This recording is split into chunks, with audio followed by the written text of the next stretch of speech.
Our modern Western culture places little to no value on the power of our nightly dreams to inspire, shift, and reorganize our lives. This podcast demands a deep reconsideration of the role dreams play on our path to a more vital and meaningful life. The following is living proof of the life-affirming power of dreams to affect a change and redirect the trajectory of our inner and outer lives. These are the dreams that shape us.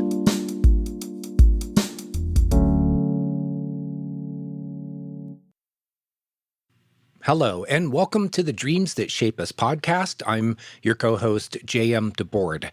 And in this episode, you're going to be hearing from my co-host, Stephen Ernenwine, as he interviews Matt about an amazing dream that he had that helped him to let go of a whole ocean full of grief that he was holding within him, and then to find what it was that his life was calling him towards. This is truly a dream that shaped him, and it's a powerful interview, a powerful dream and experience that Matt had. The guiding thought to help you to walk into this interview is about the nature of dream symbols. What are they? A dream symbol is a shorthand way of expressing an idea. In the image of the dream symbol, you see an idea, but there's more to it. It's not just what you see on the surface. It's the information that is packed into the dream symbol. And by working with the symbol, you can get deeper and deeper into it and find out what it's really communicating with you. A dream symbol is a picture that says 1,000 words. Or in Matt's case, 10,000 or 100,000 words. And it speaks to you through your feelings. And it can give you signs to follow to help you to understand what it's really saying to you. So as you get into the interview, remember, a dream symbol is communicating an idea, or a set of ideas, a whole bunch of ideas. And as you're about to learn, there are ways that you can penetrate into the symbol, see beyond the surface of it, and communicate very deeply, not only with yourself, but with the mind that created the symbol, the dreaming mind, the unconscious mind. And that mind is the mind of nature.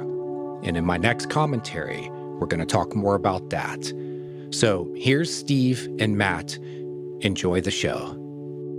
All right. Well, welcome everybody back to the Dreams That Shape Us podcast.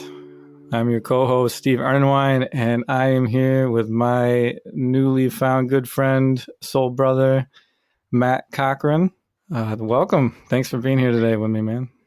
Hey, Steve. Great to be here. Thanks for having me on. I'm excited to dive in and explore with you.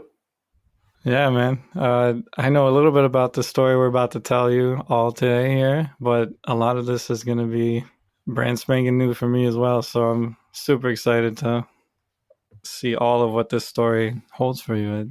It's really quite an amazing story from what I know about it already. So super pumped to jump into this with you today.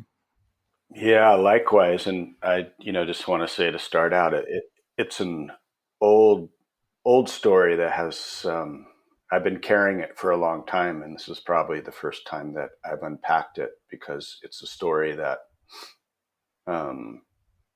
is close to my heart, but also needs room and space to unpack it from the dream side, if that makes sense. So, this is just the place for it. Yeah, man. So to begin, can you give us an idea of, I like to offer the listeners an idea of where you were in your life. So if you could at least give us what was like the season that this dream took place in, like actually in the year, and maybe what year it was. We start there. Perfect. So this, I think, was in the early spring 2002, 2003, actually. So almost 20 years ago. Wow, nice. That's crazy that early 2000s are already almost 20 years ago. I know. I always think that like the 80s were only 20 years ago, like perpetually. Right, exactly. Yeah. That says something about when you grew up then, right? Yeah, exactly. So then if you could give us an idea of like the season of your life at that point, like if you could give us kind of the lead up to the dream, like what was happening emotionally, where were you at in your life, like what was happening? Yeah, most definitely. So I was in my mid 30s back then, or early 30s, I should say. And I was living in western Montana, in the town of Missoula, Montana, in the Northern Rockies.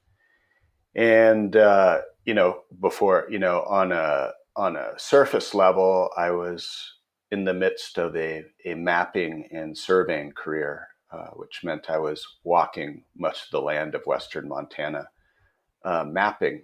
And at that point in my life, on an emotional level, actually, things were falling apart. I'd built sort of this career up in order to get closer to the land. That was my mapping career. And I realized that I was doing the opposite because I was involved in a way, development and cutting up the earth, so to speak, in this surveying and mapping project. And I had a hard time admitting that to myself. Part of me knew it, and part of me wanted to sort of hush it up on the inside. So I was, I think, in a period of like ethical sort of erosion on the inside, and struggling very hard with that, and unable to voice it to anybody, or even to myself. At the same time, I was in a relationship that was going different directions as well. Part of the reason for all this at this time, I'm going to circle back just a little bit earlier, and this is just an important part that will come to play later in the dream. But when I was 17, my father committed suicide, and that grief had been buried for 10, 15 years. And not about a year before, I'd sort of opened up to that and started reckoning with that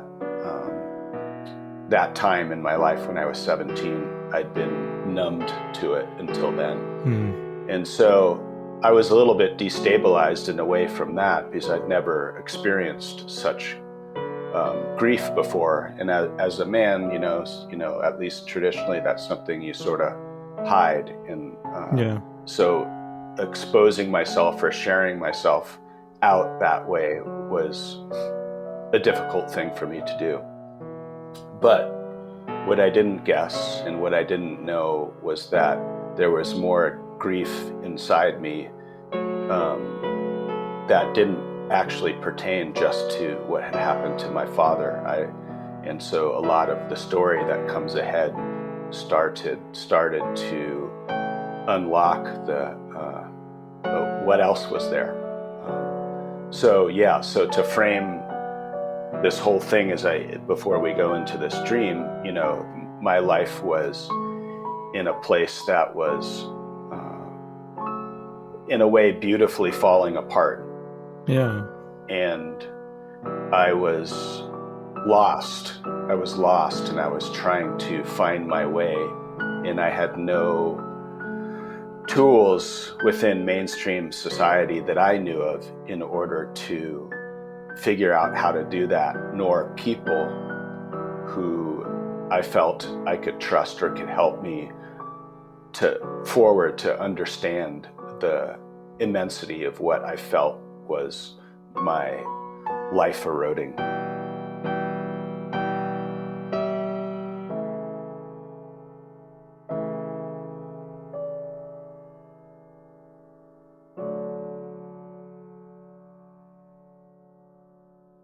Yeah, man. I'll start there. Does that sort of answer those questions for you? Yeah, for sure. Man, you said you were 17? I was 17. Yeah. So I was still I wasn't an adult yet. And so I never had a chance to know my father as an adult. And it was, um, you know, of course it was a shock, but it was also an utter surprise. I had no idea anything was, quote, wrong.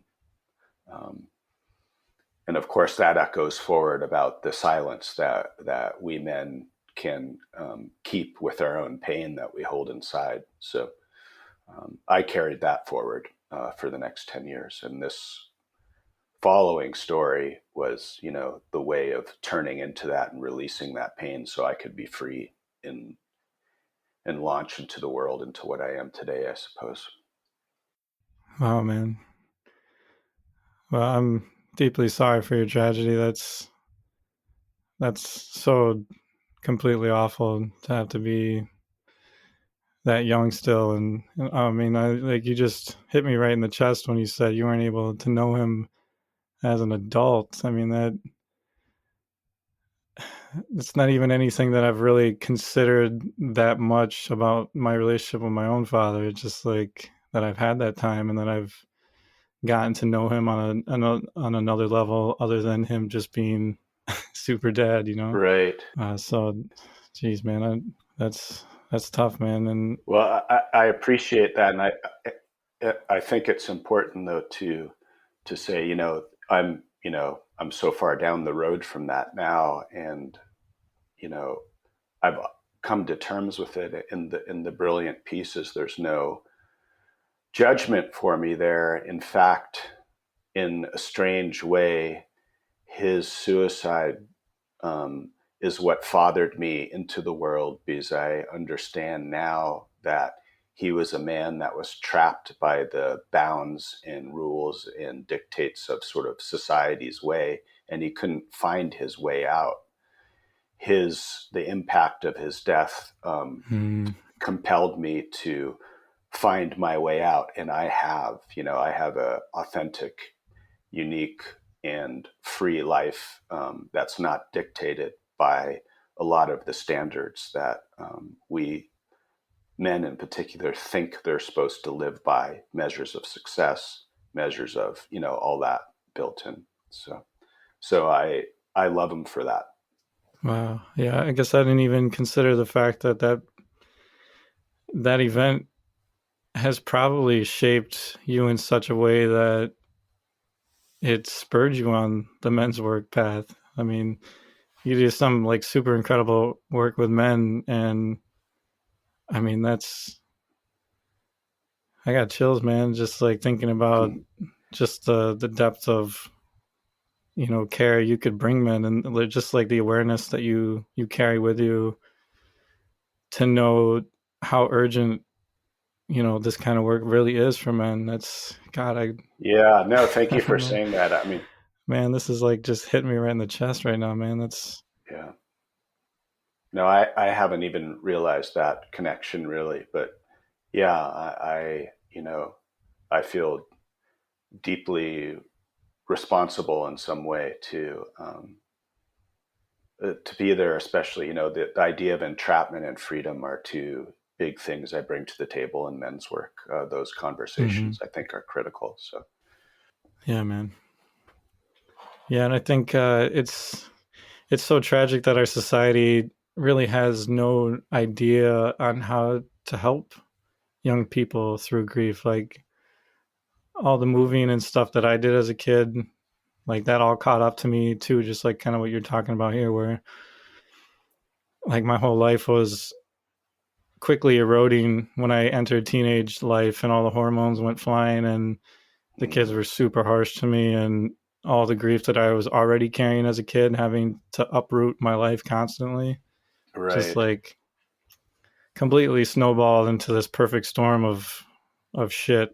And right, I yeah, went through this extreme depression, and nobody knew how to help me. I mean, it seemed like nobody cared to even come down to my level to realize how badly I was suffering. And like, Yeah.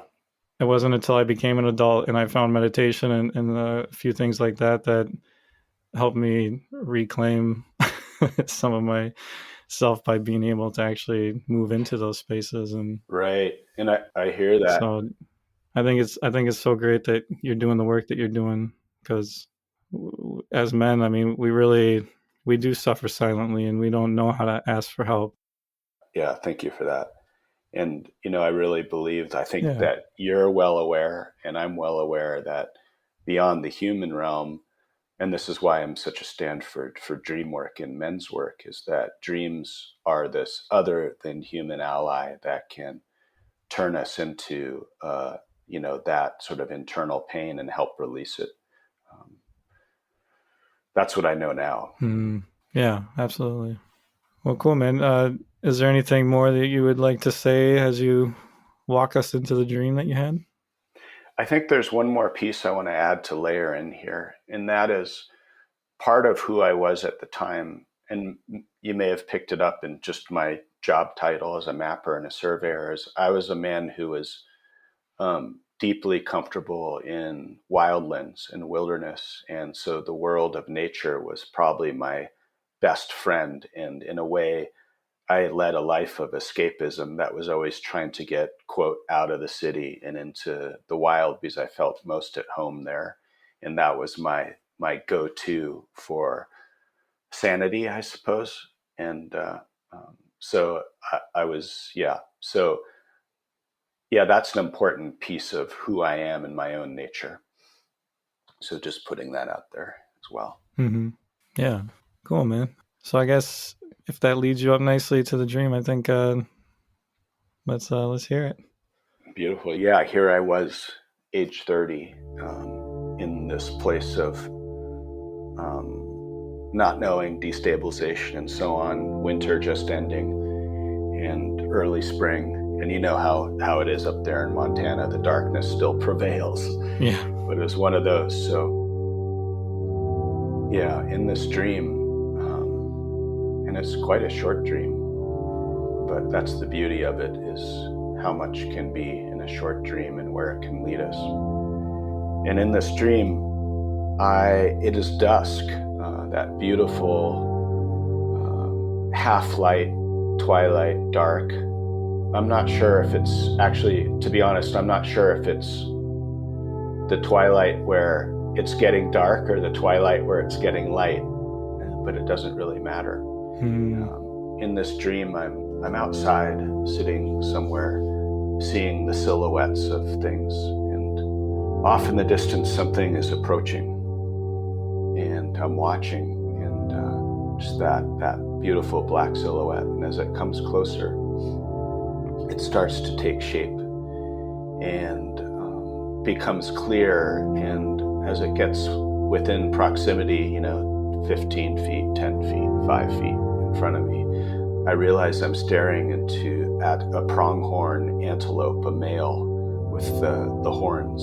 And I don't know if you've, ever seen a pronghorn antelope, but they have these huge, beautiful, black, long-lashed obsidian eyes, because they can see such great distances. And it's staring right into my eyes. And I'm deeply, deeply moved here in the dream, and as if it's staring right into my heart. And that's it, right? This conversation that happens between the eyes without words. And, I wake up right here in the dream. And as I wake up, I feel that, I don't know, for lack of a better word, I feel that Irish sadness, some great heartbreak with this incredibly beautiful stare of this animal straight into my soul. I think it's Joseph Campbell who said, the eyes are the scouts of the heart. Wow. And so it stirred something, in my heart that felt like a love that I'd lost. That's what I mean by heartbreak. I woke up and I felt even more lost than I had in my waking life, because I felt like it's so hard to put into words. Like the thing that was most deep and important to me had vanished. It had looked me so deeply in the eyes, and so I woke up and all I wanted to do was try and find it again. And that the power of that short, simple dream. Yeah, for sure. Wow, man, that's like so much emotional, like, beauty and power in that image. It's just very, very cool. Yeah.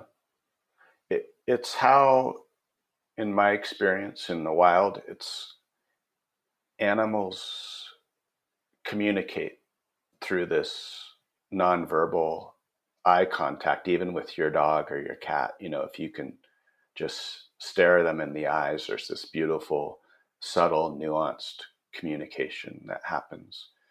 And animals also communicate by their movement, by the displays of their body. So even the walking up in dusk and the silhouette, all that was conversation in the dream that I can't, it's hard to relate it into words.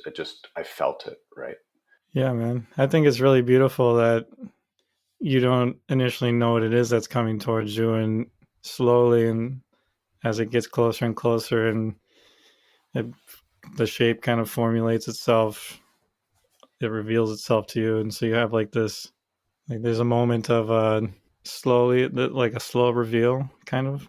Beautiful. Yes. It's not just like a full on like realization. It's kind of like this like unfolding that happens to where you kind of like, in those moments, you're like walked up to this moment for yourself in a way. I think that's right. I think that really makes the dream so much more like poignant. I would think, instead of just having like, I mean, without having the lead up to that, it is like a real like nice way to marinate in the moment that's about to happen for you. I think that's really cool. Exactly. Yeah. And there is something so sweet and mysterious about that dusk light, that there's a magic in there, right? Yeah, it's like the great in between. Yeah. And of course, I'd seen antelope from afar. I'd lived in Wyoming for a while, but I'd never had a real relationship with them at that point. My only memory of antelope was I'd worked on a ranch in southern Wyoming for a season, and near the bunkhouse where I slept, there was an old antelope that would show up close by, which is rare, grazing in the pasture by himself. And he had scars on his side, like he'd survived a mountain lion attack or something like that. And that was it. That was my only relationship with an antelope at that point. Crazy. I mean, if I'm being completely honest here, I didn't even know that antelope existed in America. Yeah. until you shared this story with me, and I looked it up, and I'm like, wow, Steve, that's kind of cool. Well, and their range in the United States, knowing your geography, you haven't really been in antelope country, but that upper inner west, Wyoming, Montana, even parts of Utah and Eastern Oregon and so on, that flat, a lot of that open sagebrush territory is antelope territory. And of course, and there's more that we can talk about, but I learned much about antelope since that dream, and I'll be slowly revealing that as we go through this as well. So awesome. So what struck me most when you first shared this dream initially with me was this one line in your email to me that said, so I knew it was trying to communicate with me, and my heart felt broken, like I missed the most beautiful love ever. And that, I just want to sit with that part of the dream for a minute. And I just think that's like such a crusher, dude. That's, I Yeah. mean, to me, it feels like you were just kind of like really cradled by this antelope in its eyes and just the feeling in the dream. And if you could speak a little bit more to that feeling of brokenheartedness and what that all meant to you, because I don't think Yeah. we touched upon it yet, but I know a lot of this story has to do with your heartbreak over the ecosystem. So Yeah. how does, I guess, if you could talk more about that and maybe the full breadth of that heartache, I guess. Definitely. So yeah, no, thanks for going there. So yeah, crushing is definitely the way to go.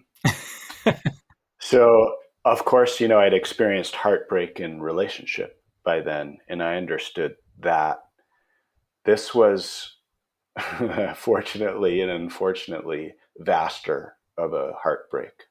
Uh, my, and I couldn't explain it at the time of the dream. That's why the dream was so powerful, right? It opened up something in me that I had not experienced so directly before, or I didn't know it was living inside me. And that's why I call it an Irish sadness. It's almost like this cultural, ancestral, old sadness that many of us carry, I think, and we don't know quite where it comes from. I personally think it has to do with how much we love the places that we live in that maybe the old landscapes even our ancestry lived in. I don't know how to describe that so well, except that, yeah, there's Martin Prechtel, an author and speaker, used to say, or he says, which I really love, is grief is simply a measure of how deeply we love. And so I think that's some of what I was feeling then. I think my connection to, and the earth is too general, okay, but to places and to um, the presence, the sentience, and the animation of places, which I feel in my life, like they are, in a way, people to me, personalities. Um, that dream started opening up something in there that I'd taken as an idea, or I suppose most of the world thought was fiction, and I knew on a level was fact for me. Wow. Does that explain a little bit more? Yeah, I think so. I really loved your thought on the Irish sadness. I think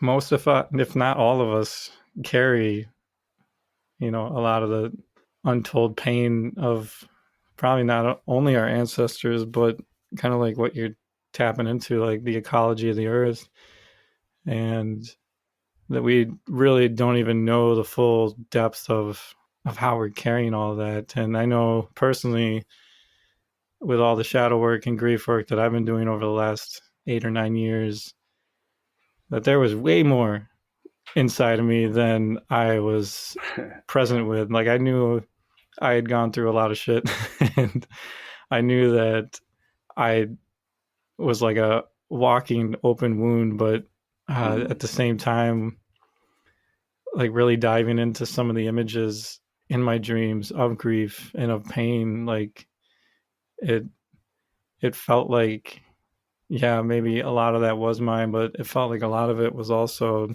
something deeper and more profound than just my own personal life. And so I think dreams can absolutely walk you right into that kind of material for sure. And Yeah. I think this dream for you is definitely a really great example of that. Yeah. And, and I want to say too on that, it's like, um, it's a sweet sadness.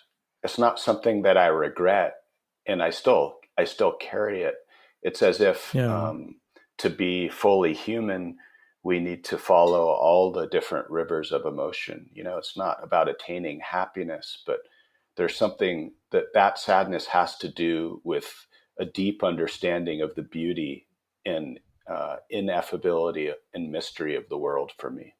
And I would not give that up for anything. It's not a victim place, right? It's a place that actually gives me a sense of strength and power at this point in my life. Wow, I really love that.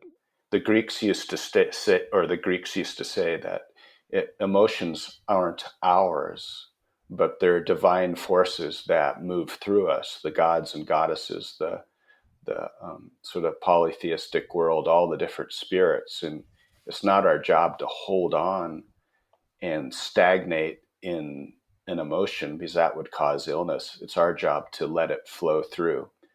And I don't know quite what that means, but on a somatic level, you let that stuff move. And then on a sort of human translatable level, it's about being able, and this is the most difficult part of all, to communicate it clearly and effectively, and in a way be an ambassador for the deep, mysterious things in the world, to give them voice into the more surface world, I suppose.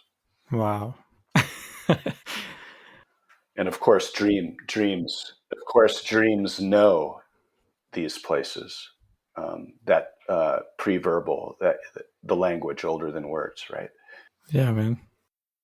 Yeah, and to touch more on what you said about the sweetness and the grief, to quote Martin Prechtel again, he has one of my favorite quotes about grief of all time, and I share this all the time with people when it feels appropriate, where he said that grief is praise because it is the natural way that love honors what it misses.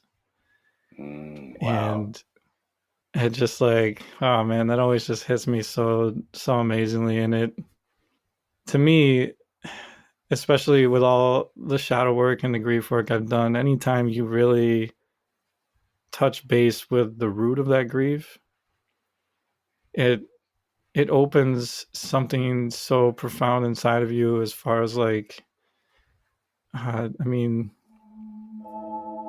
when you go that deep into it and you really do touch base with the truth of the grief and not so much the reverberations of it, like that's when you're given the wisdom and the notions of what it really holds for you and what it means for you. And oftentimes, especially in shadow work, when we touch base with those places within ourselves that are so stricken by grief, that what we missed was that part of us that has been lost to us because we haven't been willing to go into that grief to retrieve it for ourselves. And it's so powerful and beautiful to go into that space and to sit with yourself there and to feel into all of that, and to realize that when you're there with yourself, you're there with that part of you that has felt disconnected or has felt estranged from you, or, and many times in the ways that it shows up in my dreams, feels like it's been abandoned by you. Right. Because you haven't been willing to go there to face it and to sit with it and to be with yourself. And so if you look at it from a literal point of view, like when you're not willing to do the grief work and you're not willing to sit with your grief, you are kind of abandoning yourself. And so to sit with that and to move into those spaces and to reach that deep rooted place where it exists, it brings nothing but sweetness, because you're welcoming yourself back to yourself in such like a profound way that kind of, I wouldn't say it's a heal all, but it definitely it feels like you're coming home, essentially. Yeah, I hear you. It's, I mean, really well said. It's like when we are able, and I'm speaking in particular to men because it's, but it's also true for everybody, but there's this, it's like taking ownership of what lives inside of us brings, at least for me, it's brought a sense of capacity and increased the expanse of, I guess, my soul or my spirit in a way. And to me, that's a form of warriorship and courage to become fully who you are. Yeah, man. And check, check this out, Steve. From this conversation that we've just been having came from an antelope staring me in the eyes, a tiny, tiny dream, right? This is what's passing between the antelope's eyes and my own in the dream, this whole conversation we've just had. And I find that, just utterly amazing. Yeah. Right? Man. Yeah, next time you look into an animal's eyes, it's like, oh my gosh. Or a human's. Yeah. Hey, it's your co-host, JM, and I want to pop in here to expand on something that Matt has brought up through his discussion of his dream. There is so much to see in his dream symbol, the antelope, with just one look. This scene was just him encountering an antelope, and then it has this deeper effect on him. There is a whole book worth of information that is communicated when he looks into the eyes of that animal. The dream symbol is a living part of him. Your dream symbols are living parts of yourself. Dr. Carl Jung said that our dream characters live in a reality that is your dream world, and that reality continues to exist when you're awake. So they are having their existence independent of your waking life. And when you go into your dreams, you are going into a world that you share with them.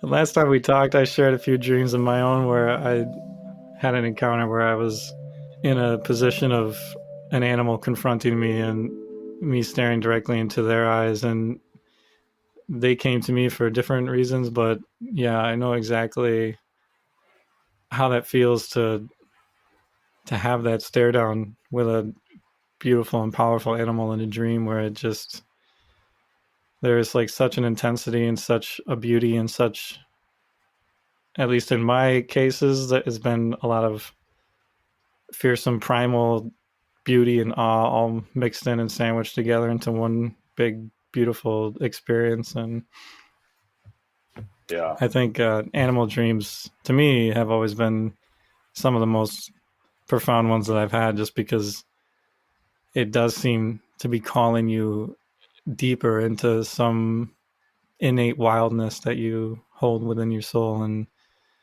it just, they're so stirring and so beautiful and healing. I feel. Yeah, that's really no, cool. for sure. And in that, primal is a word, but sometimes the most powerful dreams in my experience are the most, simple and short ones there. And, in this particular dream, I guess in the end, when I look at it now, that stare and that antelope, it claimed something in me that forced me to act. Yeah, man. Well, when I just did a quick little Google search this morning to find out what symbolism of antelopes mean, one of the things that it did say was to take action. Did it really? So that's nice. Interesting you just said that. Yeah. It also said that if you were to carry this animal totem with you, that it denotes a certain purity of heart.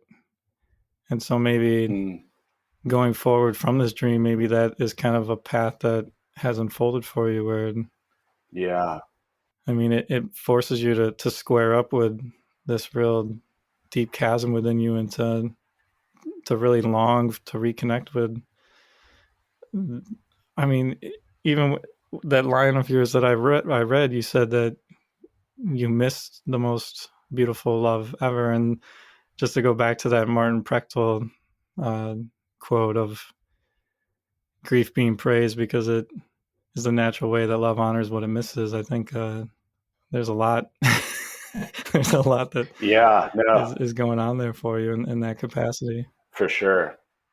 No, and I think I've probably, without quite knowing, that's, I mean, we haven't talked about where I am now, but, to jump ahead and sort of put a bookend on the far end of my life, which now is from that dream is 20 years later, is that, I live in a very remote place on the edge of wilderness in a modern homestead, growing my own food, and with my partner Constance, and we've crafted a world made by hand that has everything to do with, I call it direct living, being close to nature, not disconnected from the rest of the world, but intimately connected with all the world.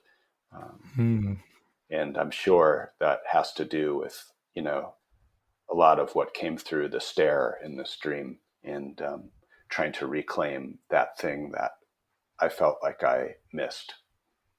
Very cool. Well, how about we move just beyond the dream and share the really cool story of how this dream kind of manifested in physical reality. It's very, very wild.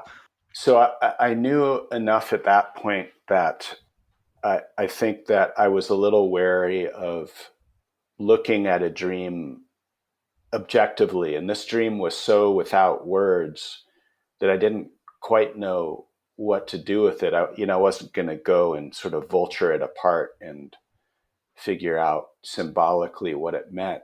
Actually, all I wanted to do was get closer to Antelope. And that was a little bit of my nature before, because I dealt with raven dreams, and I was very identified with the actual animal, the raven. And so I had some idea that all I wanted to do with this dream was follow out that relationship with the actual animal that came to me. I didn't know how to do that.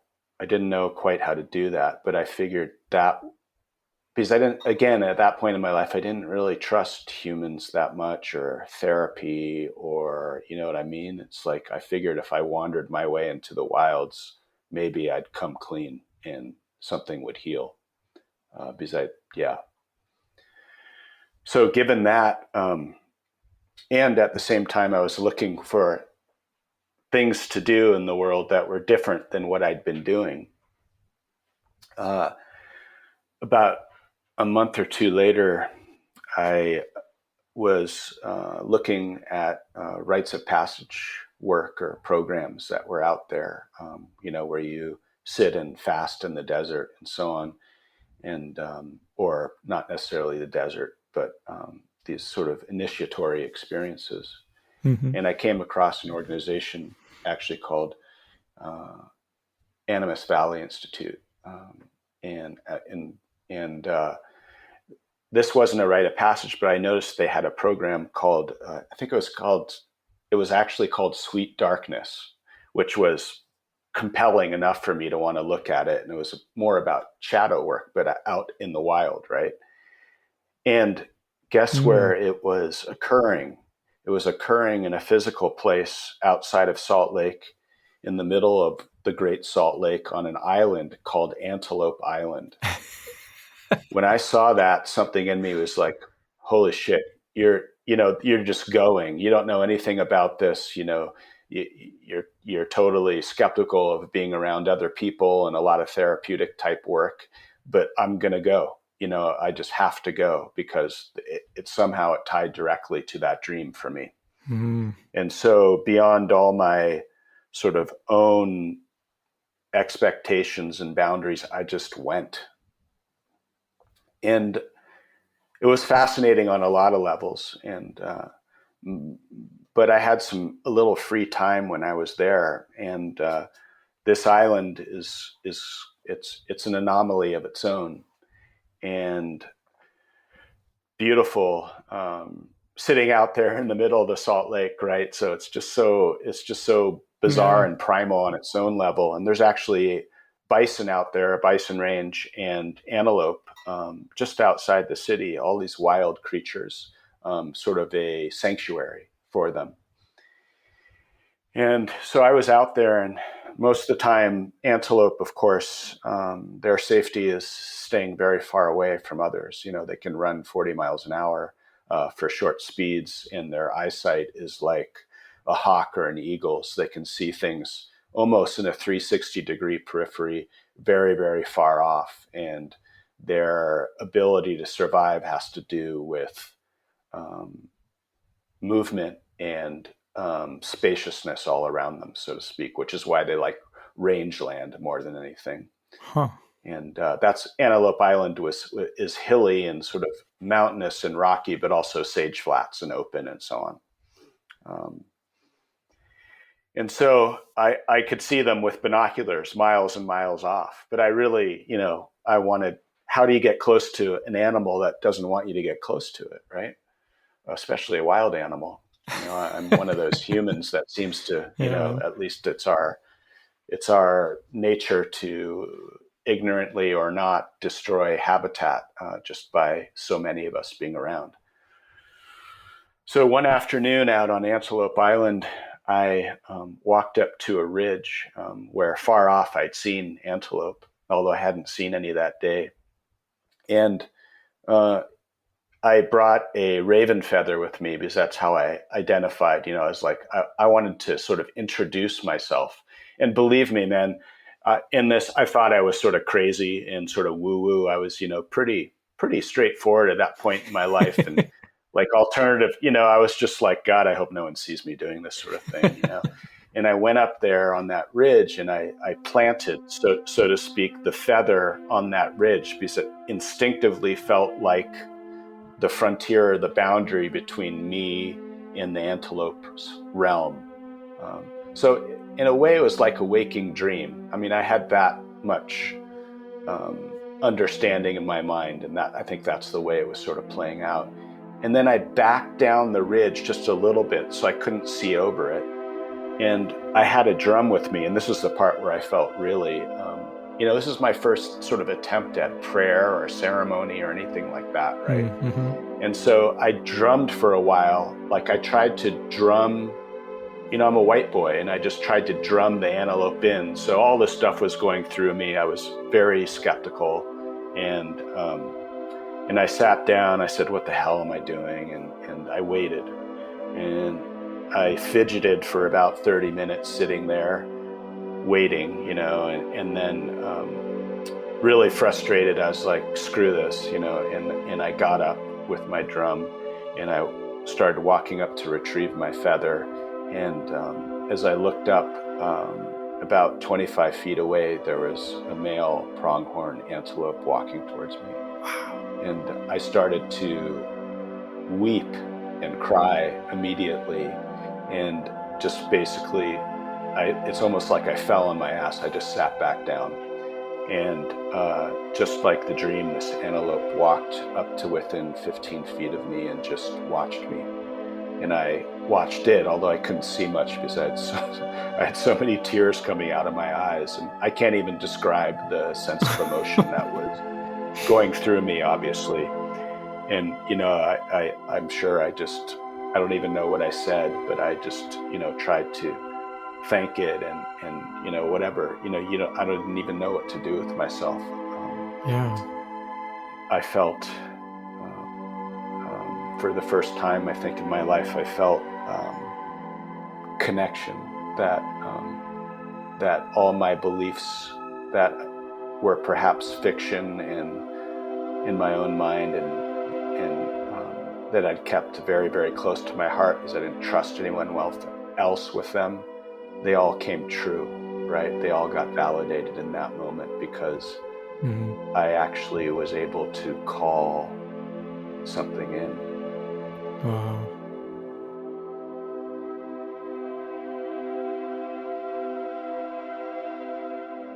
Hey, it's your co-host JM here, and I want to pop in with an observation about Matt's experience.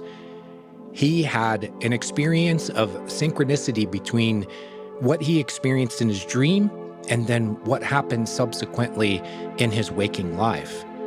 He knew that there was more to the antelope as a symbol than just something that was created as part of his dream, that it came from somewhere deeper within him, and that place within him connected out with nature, with the planet. Synchronicity, as defined by Dr. Carl Jung, is a meaningful coincidence. It's something that tells you that the external world is responding to what's happening to you internally. There have been amazing experiences of synchronicities where people have had the right thing happen at the right time that, for example, brought them together with a loved one.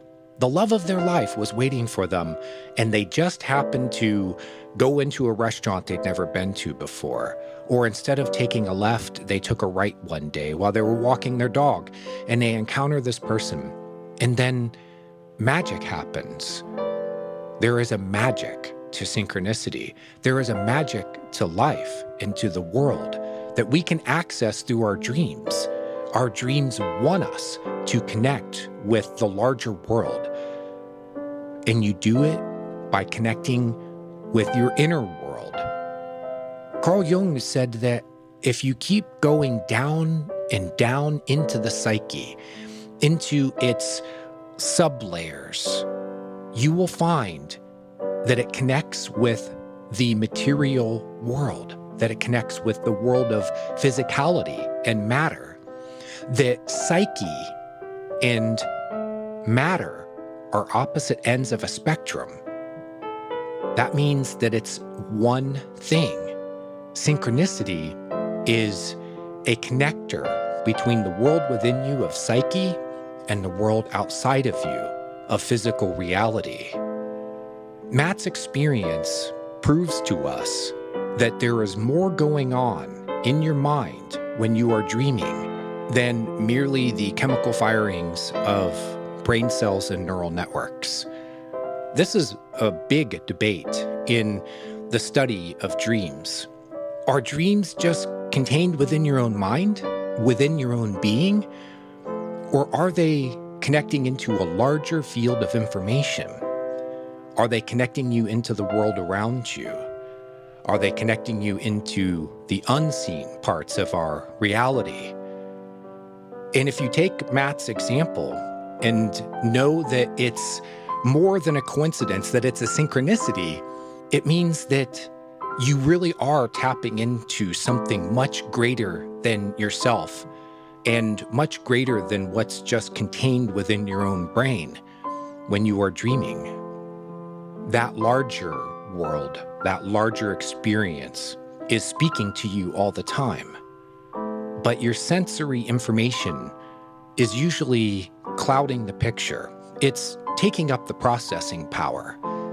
Then you go to sleep and your senses turn off, and you can get to what's happening in the background. You can hear what is being drowned out by all the activity and focus of your waking life. And now you can connect in with that larger thing that is aware of you in ways that you may not even be aware of yourself, that loves you and wants you to have a healthy, active, and fulfilling life. We have seen other examples of synchronicities in previous episodes. Refer to Season 1, Episode 1 with Harper, where he had a synchronicity between his dreams and his waking world when, after a month of having these amazing precognitive dreams, he was writing in his journal and reflecting on what that message or meaning was behind it. What does it mean for him? And he was writing in his journal that maybe his dreams were telling him that the heart condition that had been keeping him inactive and afraid was something that he no longer had to fear, that he could get back to the active life that he had before. And as he's writing it in his dream journal, he hears a lyric from a song that repeats back the message word for word as he was writing it in his journal. That is a synchronicity. And synchronicities tell us that we are connecting in with this larger world that's speaking to us all the time, but especially through our dreams. So there's a little more to the story. And I turned, after, from that, and I started walking back to camp. And I was basically staggering around like a drunk because I had so much grief and emotion moving through me. And as I got closer down to camp, which is about 15 minutes away, some of the people down there pointed behind me. And I looked behind me, and it wasn't only the pronghorn antelope, but there were two other younger antelope frolicking and chasing each other around, playing, following me down the ridge. And of course, that I was thrown even more into a mess, but there was joy following me, right? And I just couldn't.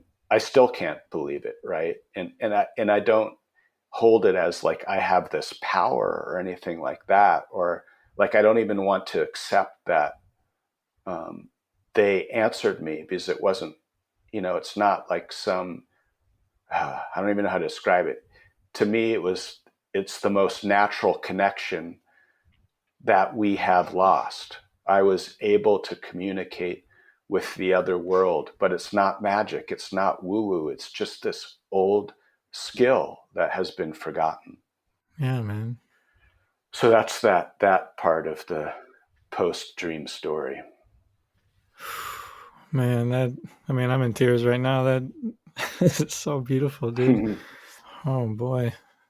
I mean, I think it gets me because it's such a pure request, and I'm sure even though you felt like an idiot while you were doing it, I mean, you were trying, and you didn't have any preface before that what you were doing had any real value. And so the fact that, nature and your dreams and everything kind of all came together to show you beyond a reasonable doubt that there's something so much more beautiful and real and connective and powerful that is happening in our lives than most of us ever even dare try to catch a glimpse of. And man, stories like that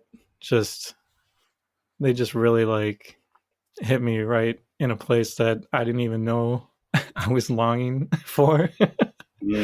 Right. And longing is a beautiful, beautiful word. Yeah. Yeah, because I'm a mess right now, man. That's so incredibly beautiful.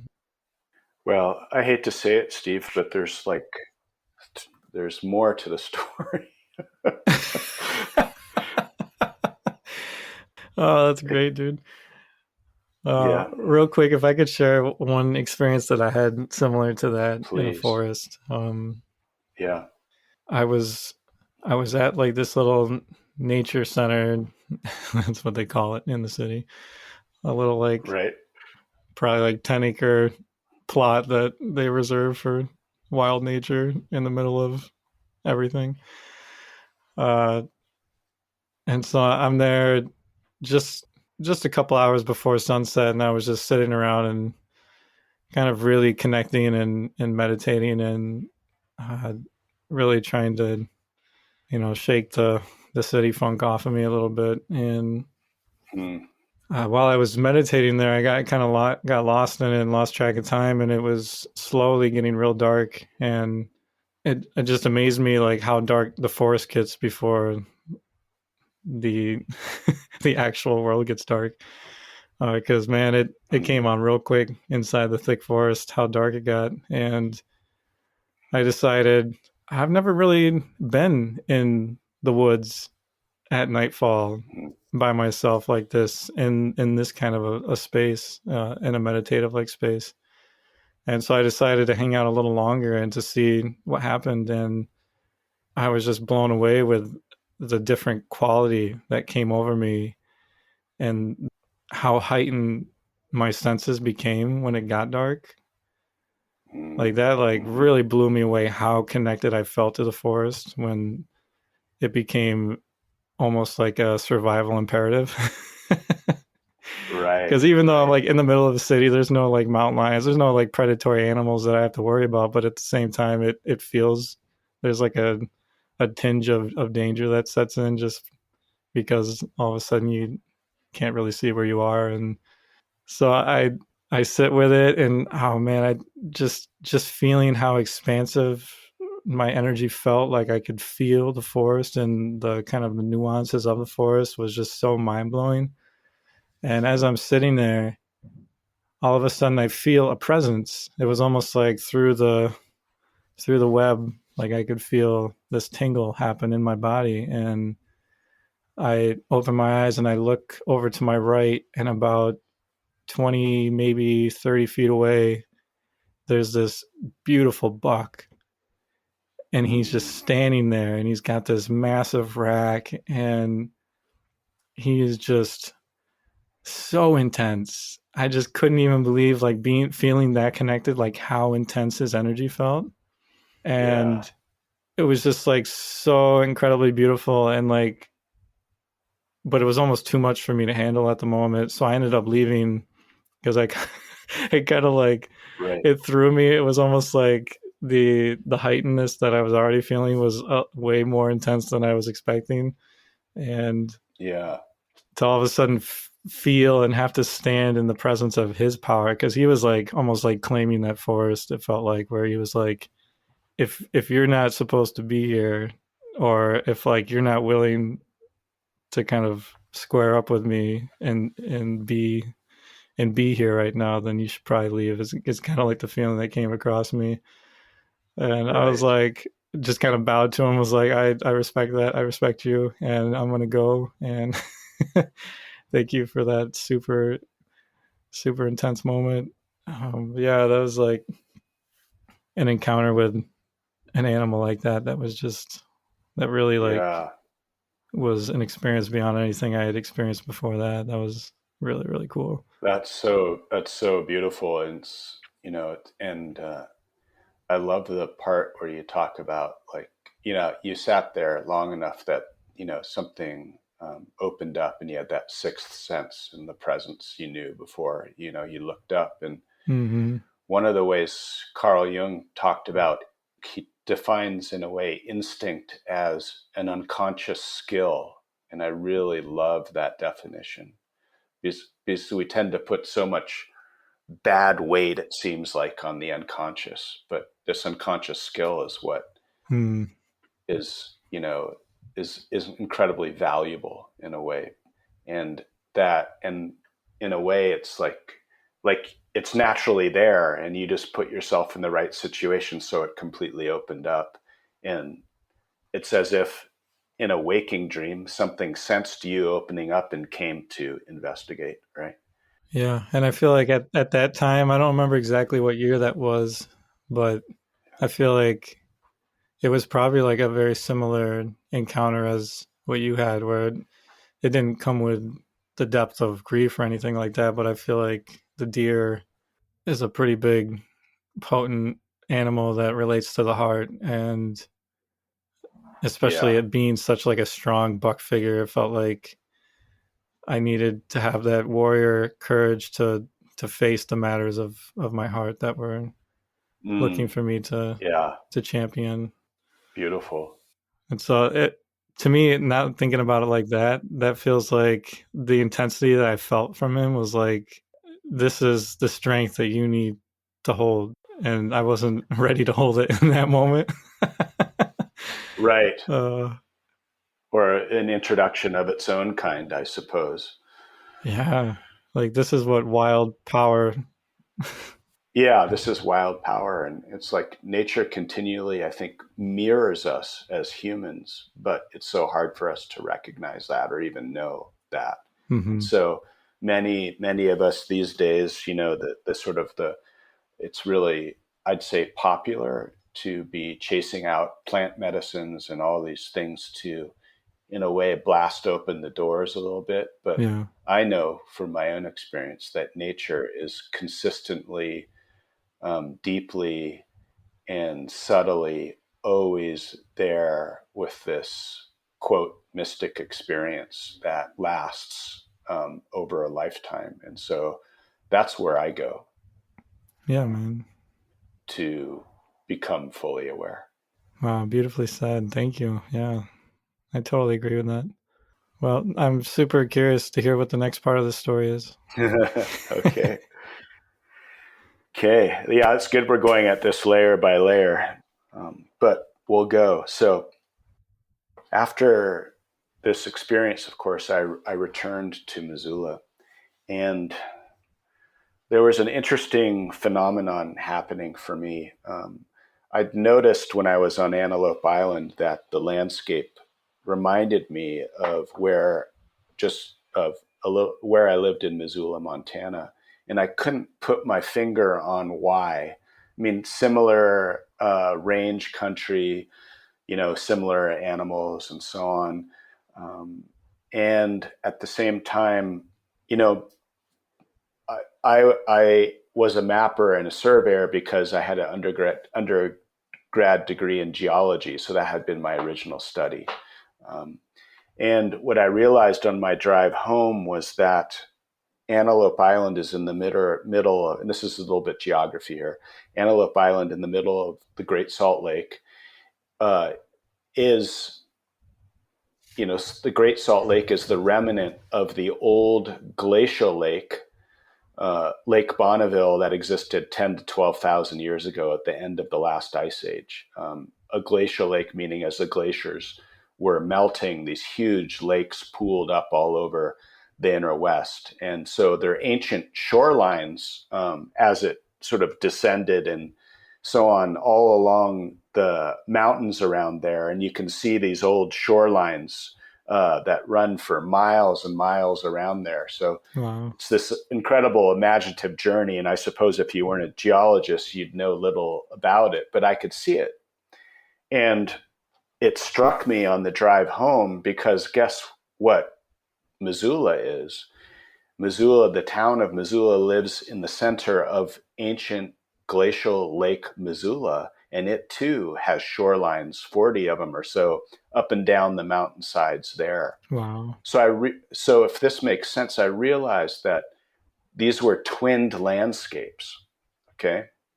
And I'm going to try and keep this tie going, but so that was one part, okay? I realized that, and that somehow was important, and I didn't understand why yet. And so north of Missoula, there's a bison range, a national bison range on the Salish Kootenai reservation, really beautiful, right in the middle of parts of Lake Missoula, this island sort of in the middle of what was ancient glacial Lake Missoula in the Flathead Valley, just south of it. And on the bison range, guess what? There's a herd of 400 to 500 pronghorn antelope. Wow. And so when I came home, this is where I spent my time when I wasn't working, when I wasn't doing anything. All I did was go up to try and watch and get closer to the antelope. Okay, I'm weaving a few threads here, so just bear with me. So at the same time, I wanted beyond the physical presence of antelope, I started studying, basically just what's the nature of antelope? What kind of animal are they? And an amazing thought came to me as I started to understand that one of an antelope's survival strategies is typically when they give birth, I forget what the percentage is, but it's a very, very high percentage that they have twins. Okay. Twin antelopes, right? Because there's more survival ability when you have two young ones. And, I am an identical twin in my life. Wow. What? I didn't even know that. And so all these synchronicities starting to come together, right? So twinned landscapes, antelope, a twin survival ability. In my own life, I am a twin. And so I felt more and more aligned to this animal, and that there was some great message, language going on here that I couldn't put a damn word on, but as it was that feeling in my heart. I'm like, oh my God, I'm in over my head. Okay, what is going on here? Wow. right? Yeah.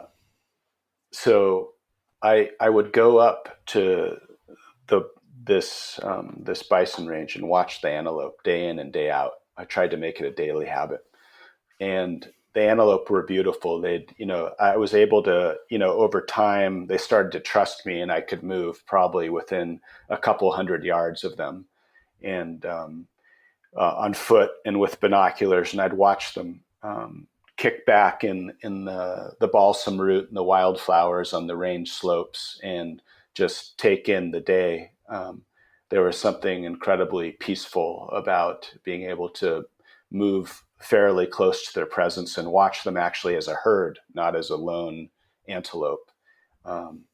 Really, really compelling and peaceful. And their view up on these ranged hills was this whole ancient glacial valley. You could see the moraines of where glaciers had once come down. You could, as a geologist, I could see all around me the evidence that most of this valley had long ago been underwater. It's really an incredible, imaginative thing. And so, in a way, I started seeing the ancientness and the old being of the land through a geologist's eyes, but also realizing that the antelope lived here and were showing me this. Does that make sense? Yeah, definitely. Because that's what they looked at all day. Wow. So this went on for probably half a year, this long inquiry. And I started to get fascinated with the geologic history of this glacial lake. And I travel, and it's extensive. I travel all over Western Montana because it went for 50, 60, 70 miles all the way out into the west, into Pend Oreille, Lake Pend Oreille and Idaho and so on. The extent of this glacial lake was massive, and you could follow the shorelines. You could find features here and there defining it.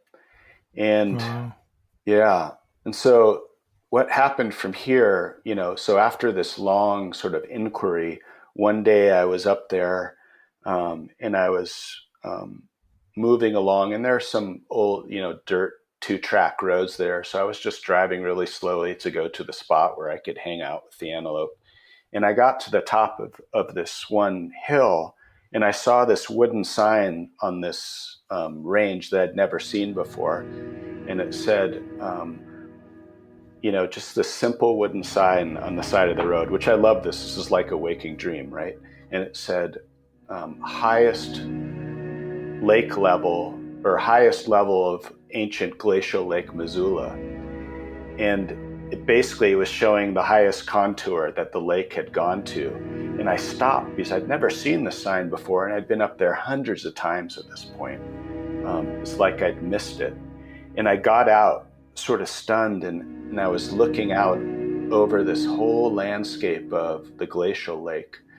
And in my mind's eye and in my body, I felt the lake drain out, if that makes sense. And so let me stop there and give you the actual geologic history here. Is Lake Missoula was dammed by an ice dam over on the Idaho side, and over 40 times the weight of the water buoyed that ice dam, and it catastrophically flooded and drained out into eastern Washington, creating a lot of the scablands out there and deepening the coulees and creating, a lot of the geography of Washington and out the Columbia Gorge and into the Pacific.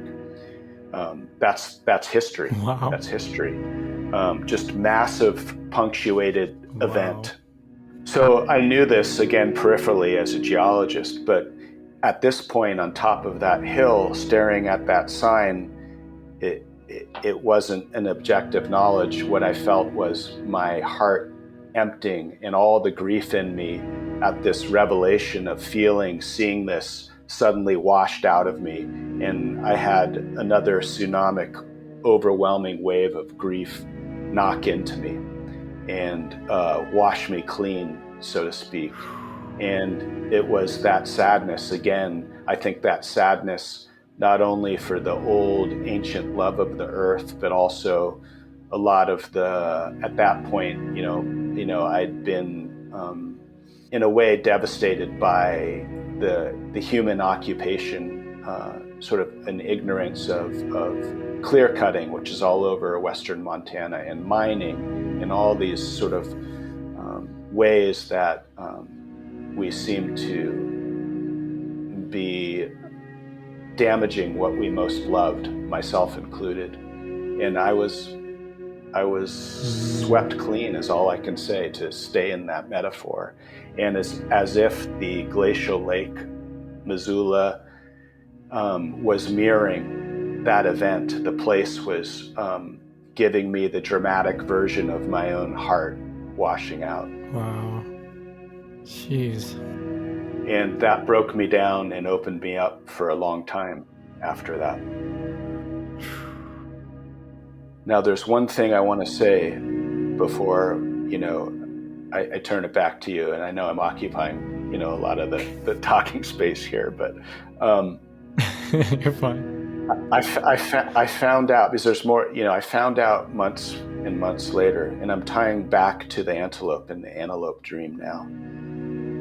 Studying the history of the antelope, I found out reading this, and this was post Top of the Hill being washed clean event, that the only native mammal that didn't cross a land bridge, but that was here at the time of the Pleistocene, at the time that the lakes thawed, the glacial lakes emptied out. The only North American mammal that was existing at that time was the pronghorn antelope, which means that it's the antelope that was the only animal that had the experience of this glacial event of all the animals that are in North America today. It's the only animal that could have come to me in the dream to open up my grief in this way, because it knew that time. Jeez, dude. Yeah, so I say that with chills, with a heart that hurts, and with a lot of grief because of the immensity of it. Man, that is beautiful in a way that I have no way of explaining. Yeah, me too. That is... How special, man. That's insanely special. Wow. I'm in tears again, dude. Yeah. So in a way, beyond my own personal opening to the deep understanding of land, to grief, to the ancientness of what we live on, why? I keep asking why did the antelope why did the dream want me to see this? And some of my hope today, and the being so honored to be able to share this story with you, is that this is part of what I'm supposed to give back. Wow. Is the story for whatever and however it reaches people. Yeah, man. That is such a... Wow. Can't even speak. There is more going on than just chemical firings in our brains. Our dreams tap into a larger field of information, and the potential for what that is, that larger field of information, is infinite. One way that we're seeing it play out in Matt's case was that it seemed that nature wanted him to let go of his grief, wanted him to honor his father, wanted him to heal, and go on with his life drained of all of that lake full of grief. And then there was something that was waiting for him. Nature saying, you can be my Noah. And Matt is going about his life doing that, honoring nature daily, living as a homesteader, growing his own food, taking care of the environment around him, taking care of the people around him. I'm sure in many ways that probably feels like not like a heavy ask from life, but definitely you know what I mean? But definitely probably like I mean, I'm just trying to imagine myself in your position and just, I mean, because I know from what my own journey has been like, what I feel like my big ask is, and it feels weighty and it feels kind of like, I don't know if, I can't believe you think I'm the one worthy of having anything to do with that, but Oh, I'm you so are. deeply touched that you would have gone to work in my life in such a way that you would prepare me to be the person to champion that aspect of life, that I could bring any medicine there. So I'm just floored, man. I like, we're relatively new friends, and I don't know a whole lot about you and your story, but I thought I had a relatively good idea about why you were on the line of work that you are. But man, this whole story just is so beautiful and revealing, as far as all of the ways that life has went to work on you to help bring you to a place, or to really mold you into the person that you would need to be to do the work that life wanted to ask of you. Mm. So that's, man, all I mean, Yeah. geez, that's, I can't even speak, man. This story is unbelievable. Well, thank you for that reflection. And, I mean, I think, as you and I sort of sussed back and forth, what dream would be a good dream to bring, that this, I mean, truly lives into the title of your podcast, The Dreams That Shape Us, right? Yeah. And it doesn't only speak to that to me personally, but it to me, it speaks to how, and I think of, I suppose, the earth as a living dream. And so how landscapes shape us, how animals shape us, how beyond the human construct places shape us. And that to me is the core of a story that I've been trying to bring through for so long, and is so hard to put into words. And I think what I sense in you is that you have the spaciousness and the ears to give the room for stories like that to live, because of your own relationship with dreams and your own experiences. It doesn't matter that you may have not lived in in the wild as much as I have. That's not the issue. It's this thing that you carry Yeah. from your own experiences. And so I think that's my own instinct in with you, and why this is here now. Awesome. Well, thank you. I appreciate that, hearing that as well. That's, yeah. I mean, I probably give myself less credit than I deserve, because I mean, I have lived all over the country, and I've been blessed to have a family that loved to go into nature and really tried to facilitate that as much as possible. Like, my dad was always up for camping, and Mm, he has a deep love for just untouched nature. And so I definitely was privy to a lot of that growing up. And I think one of the, like, when I said that dream of yours struck like a longing in me, I think that's when I get too gridlocked in the city, that my experience of being in nature definitely calls at me, and I always am definitely itchy to find my way back to it. yeah, I think it reminds us of ourselves. Just to give one more image of my own life that feels kind of along a similar vein to this, it wasn't anything that I really recognized in the moment, but years later, when I was going through all of my deep internal work that I was doing, I looked at this experience in my life through a whole different lens, and it was so harrowing and heartbreaking and beautiful to think about in relation to where I was at that time. So when I think I was 16, and I was really beginning to fall real deep into the depression that I went through during my teenage years. And we took a family trip to Nevada, specifically Las Vegas. My parents wanted to go to Vegas, and we did the Vegas thing for a couple of days, but then they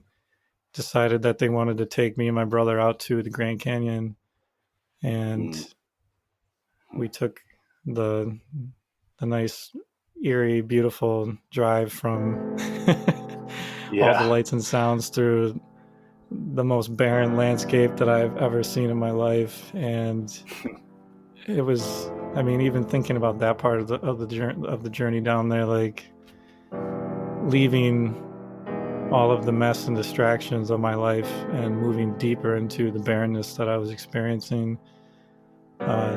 Years later, when I thought back on this experience, being at that point that I was, of being in that deep depression and visiting the Grand Canyon,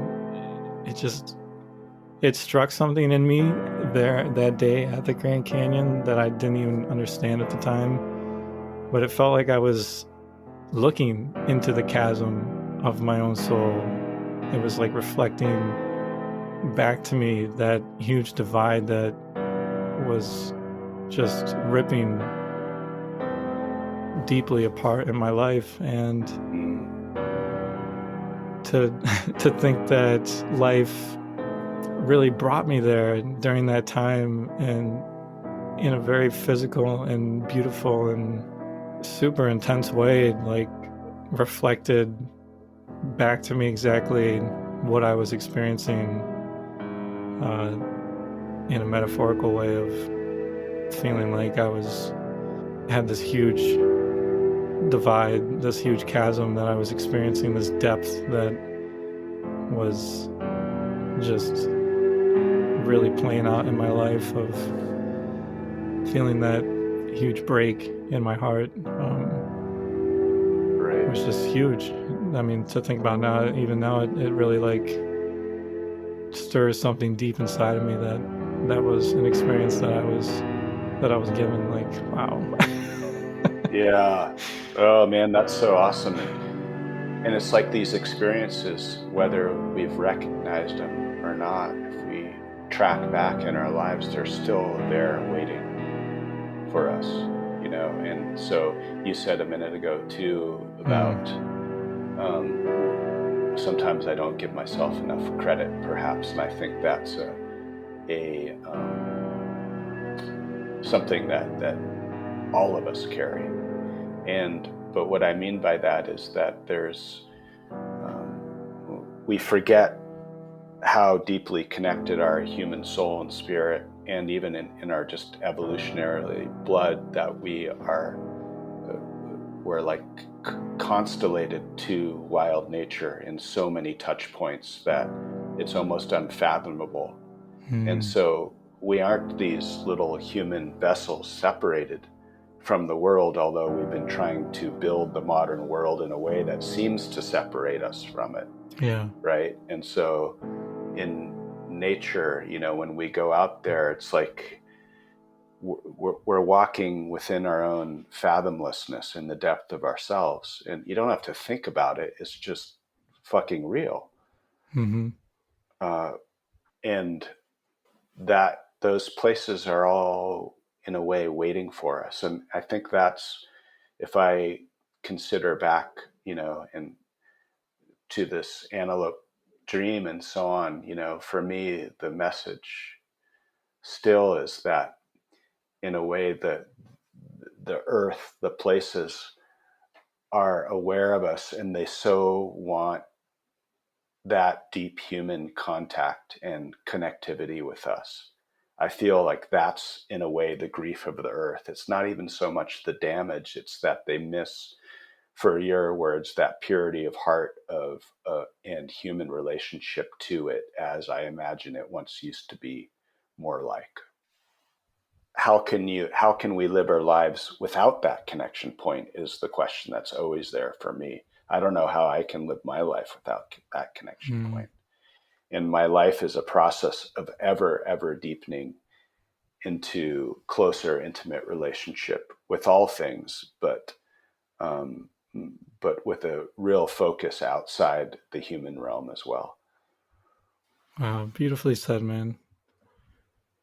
It like totally rocked me when you just made that distinction between how, beyond the damage that we're doing, really the earth is praying that we come home, really. Yeah, that's exactly it. I think it deeply misses us. Yeah. That's so that's so beautiful. That's like, wow. That's some of the what was passing between the antelope's eyes and mine in the dream. Wow. To me, that's the ancient sadness, right?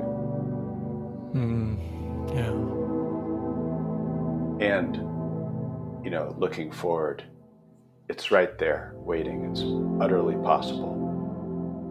It's simply a shift of attention and awareness. It's already inside of us and it's in our blood. We just have to sort of track our way into it, if it's what we choose. Man, wow. And here yet again, we see the power of that Martin Prechtel quote of grief is praise, because it is the natural way that love honors what it misses. And so the deep grief of the earth isn't all of the awful ways in which we're treating it. It's that it misses us. It misses our collaboration. It misses the deep human connectedness and relationship that we innately possess, but seem so detached from in so many ways. And its heart is breaking for us and in wanting us to come home. And if, like me, this story has dredged up untold grief that maybe you didn't even know you were carrying, I would consider that maybe this grief that you feel is the degree in which you miss your own communion, that level of communion with the earth, in the same way that it is missing our relationship to it as well. And that is so tragic. It really is.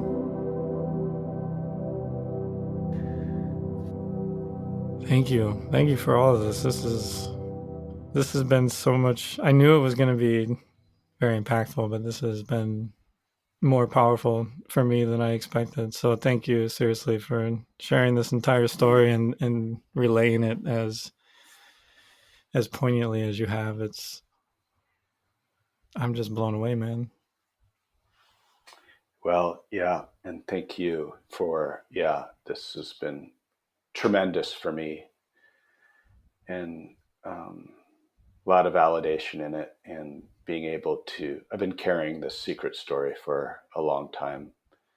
And I didn't realize that I was, in a way, holding back on it. But I suppose it's sort of amazing sometimes how long stories have to live before they can be told, because in a way, I didn't understand it in the moment.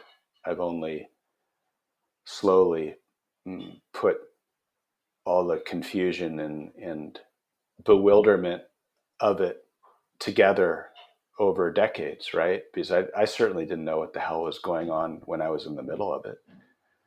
Yeah. I was just riding that wave. Trying to stay sane, I suppose. And I think that's an important thing for people to consider when deep experiences happen whether it's in nature or otherwise. It takes time for stories to reveal themselves. And when you're in the experience, hell, you're in the experience. And that's all right. The meaning will reveal itself down the road with um, more time on the ground. Yeah, I definitely agree with that. Absolutely. Stories of nature are not instant gratification. Yeah. And many times dreams operate in the same way. Like you can have a really deeply felt and really powerful dream, and from my experience, like it's not until you have some distance from it and you've lived some life and gain deeper context to what that dream even really held for you that the true meaning of it is able to reveal itself to you. Right. Yeah. And some dreams live for lifetimes, right? And some nightmares stick around for decades and decades until you're ready to turn into them. Yeah. All right. So to wrap up this conversation with you today, Matt, I just wanted to once again thank you for this story and all of the stories within the context of this great big story of yours. I mean, just the lead up and the dream itself, and then the notion of the glacial lakes. I mean, all of that and the thawing of that is just so wild and profound. And I really feel it when you say that, this is kind of what your life's work is to look like, is to know those terrains and to, in your own way, be able to help other men thaw out the glaciers in their own heart to help them heal in that way. So I don't know, maybe that's putting words in your mouth, but yeah, if you could just give us one little last rundown of, like, I don't know, any feelings you have about this whole story and how it's went to work on your life and gratitude you may have for this experiencing totally going to work on you and shaping your life in the way that it has. Right. Thank you, Steve. Yeah, it's, well, so much gratitude for the dream, even more so that you've given me the room to speak it out loud. But I think, as in any good dream, it leaves us with more questions than answers. And so I do have some questions, I think, to ask, and they're not for me, they're for all of you out there. And first I'll frame, then I'll ask the questions. But I think the experience of all this for me, which is now, a 20-year experience in a way, is one of an awakening for sure. I consider that before this dream, I led a life that was more or less comfortably numb. I was frozen, much like glaciers are, right? And that this whole experience was a literal thawing out for me. And as you guys know, especially if you live in the North Country, when you thaw, it can be painful. And but you do warm up in the end.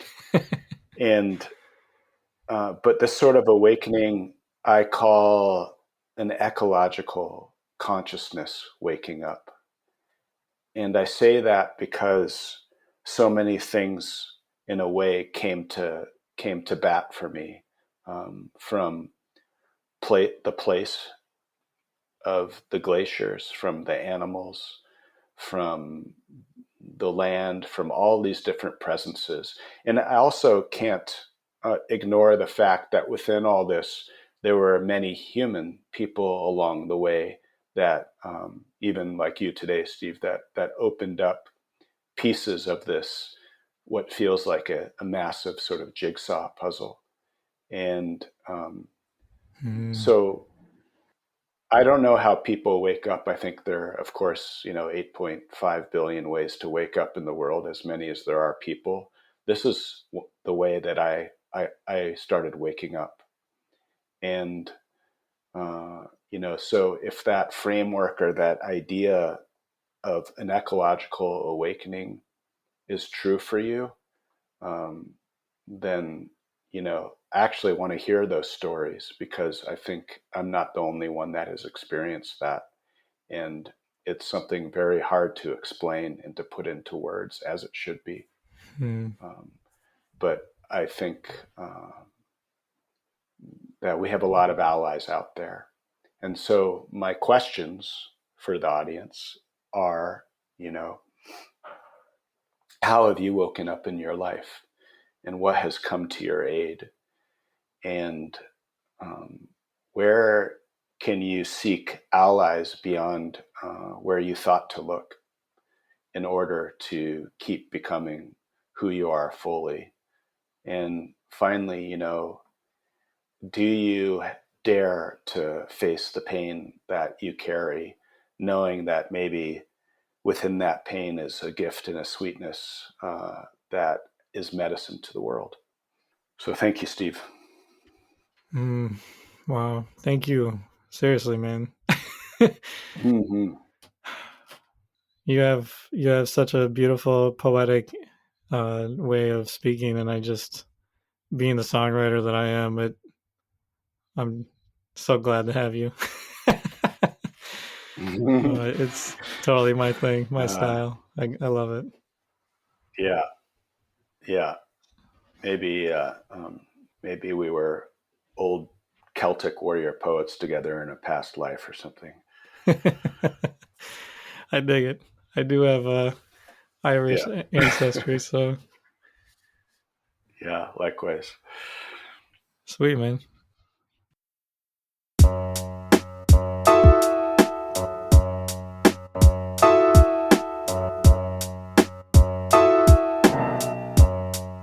Matt's amazing encounter in his dreams grew into a remarkable experience of healing and synchronicity. It proves to us that dreams aren't just the end result of biochemical brain firings. They are features of a larger living awareness that supports all life. We are seeing a shift away from the reductionist approach that has separated the world into two camps, subject and object, and justified treating everything as dead matter. And it begins with me and with you as we experience the living intelligence of the earth talking to us in our dreams. It happens whether or not you're aware of it, and it happens whether or not you are dreaming. Get in tune with your inner world and it dials up the magic hotline. As Steve and I collect story after story that proves the deep meaningfulness of dreams, a pattern is emerging. Dreaming is a parallel dimension with the waking world, and whenever you turn your focus deeply inward, you're there. Whatever you imagine and back with strong feelings and intent sends out a signal that echoes back to you. Speak with your heart and the world responds, and the dream world becomes available to you while you're awake. I'd heard it said by mystics and shamans and other strong dreamers, but it seemed too fantastic for me to believe. Now I know it's true. This is a revelation. The living awareness behind all life and behind the scenes in our dreams is listening right now, and it responds to a sincere heart. Just look at how Matt did it. Prompted by his dream, he grabbed a drum, sat in the woods, and sent out the signal. And it was answered. It can happen for you too, no matter where you are and what you believe. Thank you, Matt, for sharing your experience. And listeners, Matt can teach you how to answer the call of the wild. Look him up at ravendreamtracking.org. Raven Dream Tracking. Great name, eh? And you can find Steve and I at our new website, dreamsshapeus.com. Until next time, I'm J.M. DeBoard, and for my partner Steve Ernenwine, we want to say, nighty-night.